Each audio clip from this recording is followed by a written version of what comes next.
Nathalie, racontez-moi ce qui s'est passé en 2002. En 2002, à l'âge de 36 ans, presque 37 ans en fait, j'ai reçu un diagnostic de polyarthrite rhumatoïde sévère. Et on avait donné un pronostic très, très gris, donc déambulateur à court terme, fauteuil roulant à moyen terme. Ça faisait plusieurs mois que j'étais très épuisée, mais tu sais, on est dans une société qui va vite, on met ça sur le dos du travail, des enfants et tout. Puis on se plaint moins, puis à un moment donné, un matin, je me suis réveillée encore beaucoup plus souffrante que d'habitude, puis j'avais aucun tonus articulaire. Fait que j'ai échappé ma tasse de café, je rentre au boulot, j'ai échappé mon plateau d'instruments. Là, j'ai compris qu'il y avait quelque chose. C'est à ce moment-là que j'ai consulté. Puis ça s'est fait très, très, très rapidement. Puis le diagnostic est tombé. J'aimerais qu'on fasse une petite course ensemble et qu'on parle de vos courses importantes. Avec plaisir.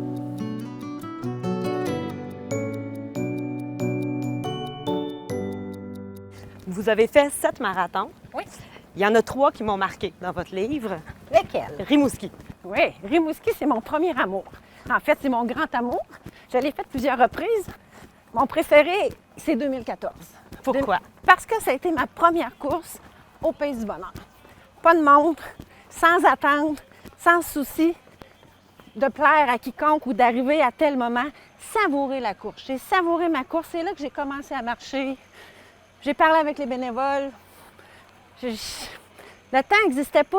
J'avais tellement une légèreté que je n'avais jamais eue pendant aucune de mes courses.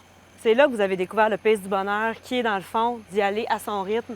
On a le droit de marcher, on a le droit de courir, d'aller plus vite, d'aller moins vite, de ne pas regarder le temps. J'ai fini la dernière. La dernière des dernières, mais il y avait eu 28 d'abandon. Fait que c'est énorme.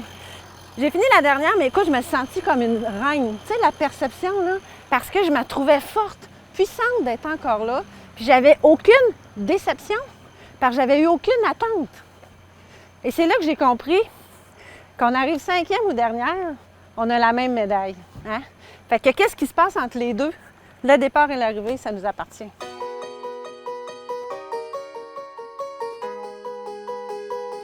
Et un autre marathon marquant pour vous, en tout cas dans lequel il y a un moment marquant, entre autres, Paris. Oui. Marathon de Paris en 2015. C'était pour mes 50 ans.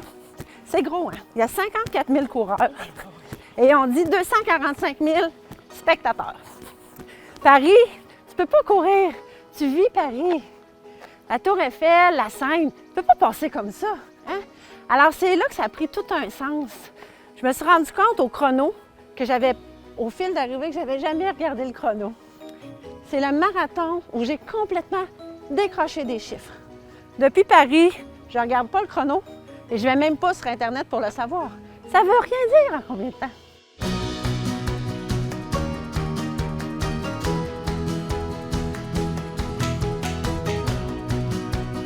Une autre étape de plus en route vers le Pays du Bonheur ultime, Oui. marathon de Bordeaux. Marathon de Bordeaux, ça c'était fou un peu. En fait, il est incroyable parce que c'est la nuit et j'étais seule. J'étais seule. Pas d'amoureux! Ah, Pas d'amoureux! pas là. Pas personne pour m'accompagner. Mon chum, il me dit tout. À Paris, je savais à quelle heure me lever, c'est tout. En fait, j'ai gagné mon dossard. Et mes enfants m'ont dit « Ah ouais, vas-y à cette heure. » Alors, Bordeaux, ça a été mon marathon sur une victoire personnelle. De dire, j'ai pesé Enter, j'y vais, je pars tout seul, je fais ma course tout seul, dans une ville étrangère. C'est fou tout ce que j'ai fait. Puis toutes les villes sont tellement plus belles en running shoes. Alors Bordeaux ne fait pas exception. Et même d'avoir personne pour vous encourager au fil d'arrivée, c'était pas grave. En fait, non. C'est là que j'ai compris qu'on pouvait courir juste pour soi. Un dépassement de soi, on n'a pas besoin d'avoir un RM au fil d'arrivée qui nous attend, qui nous applaudit. Et Bordeaux, ça a été la prise de conscience. Ça a été un marathon où je suis devenue grande. Une grande coureuse.